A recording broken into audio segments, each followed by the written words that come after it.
সবাইকে আমাদের নতুন ভিডিওতে স্বাগতম।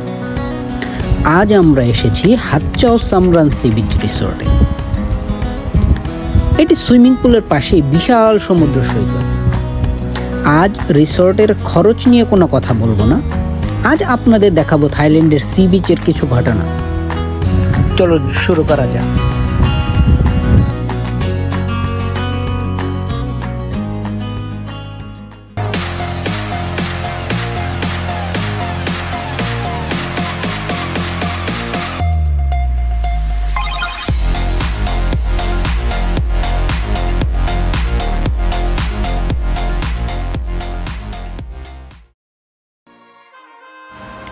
আমরা যাত্রা শুরু করেছিলাম ব্যাংকক শহর থেকে। এটি ব্যাংকক শহর থেকে প্রায় 140 কিলোমিটার দূরে অবস্থিত। এখানে সি বিচ তেমন বেশি ব্যস্ত থাকে না। নর্মালি সরকারি বন্ধের সময় প্রচুর মানুষ থাকে সি বিচে। এছাড়া এখানে অনেক সুবিধা আছে। এই যেমন আপনি পানিতে নামতে চাইলে আপনাকে লাইফ জ্যাকেট পরতেই হবে এবং এটা সম্পূর্ণ ফ্রি। এখানে banana boat, speed boat, jet ski সহ অন্যান্য রাইডিংয়ের ব্যবস্থা রয়েছে অন্যান্য অ্যাক্টিভিটির ব্যবস্থা।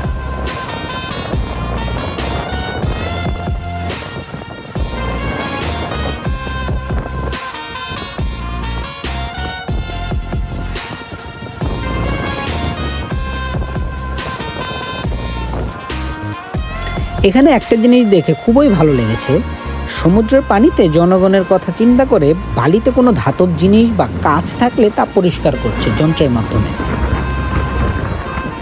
আবার সমুদ্রের বড় ঢেউ থেকে জনগণকে রক্ষা করার জন্য পাথর দিয়ে বাঁধ দিয়ে দিয়েছে। এতে সুরক্ষা নিশ্চিত করা যাবে, সাথে সমুদ্রের গোসলের আনন্দ আরও বৃদ্ধি পাবে। এতে ছোট বড় সকলেই নিশ্চিন্তে পানিতে মজা করতে পারবেন।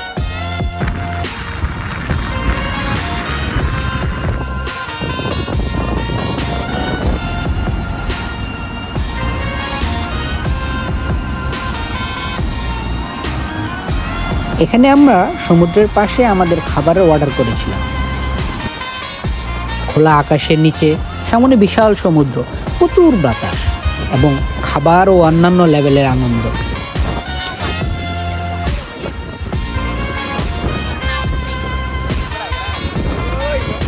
এখানে মাটিতে বিছানোর জন্য মাদুর 20 থাই বাদ দিয়ে আপনি সারাদিনের জন্য ভাড়া নিতে পারবেন। আমরা থাই স্টাইলে ফ্রাইড রাইস, পেঁপের সালাদ, সি ফুড ফ্রাই এবং চিংড়ি দিয়ে তৈরি কারি অর্ডার করেছিলাম। এজন্য 450 থাই বাতের মতো খরচ হয়েছিল। সবাই নিজেদের মতো করে সমুদ্রের পাশে বসে খাবার খেতে খেতে সময়টাকে উপভোগ করে থাকে।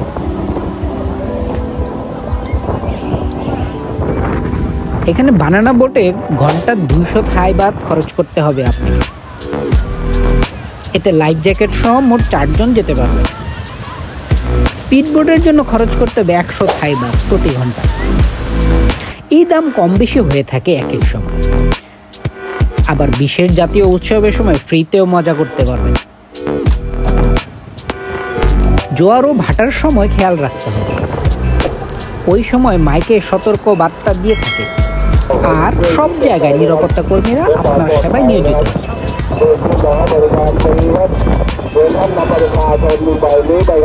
সবার কাছে এই সমুদ্র সৈকতটির আকর্ষণ রয়েছে। এর মূলে রয়েছে এটি শান্তিপূর্ণ পরিবেশ, অপরূপ সুন্দর আবহাওয়া, প্রচুর সামুদ্রিক প্রাণী যেমন কাঁকড়া, ঝিনুক, জেলিফিশ রয়েছে। পর্যটকদের জন্য এখানে অনেক রিসোর্ট আছে। সৈকতে অনেক দোকানও আছে। মৎস্যজীবীদের গ্রাম সমুদ্র সৈকত অঞ্চলের চারপাশে অবস্থিত। ছোট বড় ঢেউগুলি সমুদ্রের তলদেশে বালি নিয়ে আসে, যা সৈকতের বালিকে খুব সূক্ষ্ম করে তোলে। এটি এমন একটি সুন্দর সৈকত যেখানে আপনি সহজেই ভ্রমণ করতে পারবেন। লোকমুখে একটি গুজব রয়েছে, 2 জন রাজা এই সমুদ্র সৈকতে ঘুরতে এসেছিলেন। সমুদ্র সৈকতের সৌন্দর্যে বিস্মিত হয়ে ওনারা সেখানে অনেক দিন থেকেছিলেন। এরপর থেকে গ্রামবাসী এই সমুদ্র সৈকতের নাম দেয় চাও সামরান, যার অর্থ রাজকীয় অবসরের সমুদ্র সৈকত।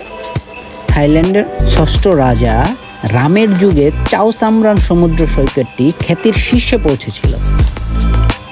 তাই এই সমুদ্র সৈকতটি হতে পারে আপনার এবং আপনার পরিবারের জন্য উৎকৃষ্ট স্থান, যেখানে আপনি নির্বিঘ্নে মজা করতে পারবেন।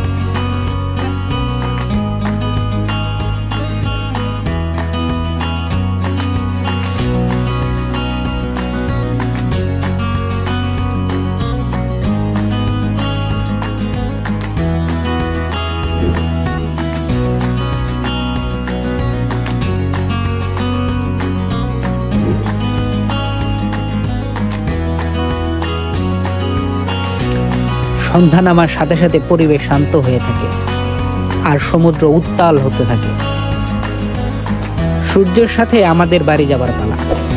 আমাদের ভিডিও যদি ভালো লেগে থাকে তাহলে লাইক, কমেন্টস এবং শেয়ার করতে ভুল করবেন না। সবাইকে ধন্যবাদ।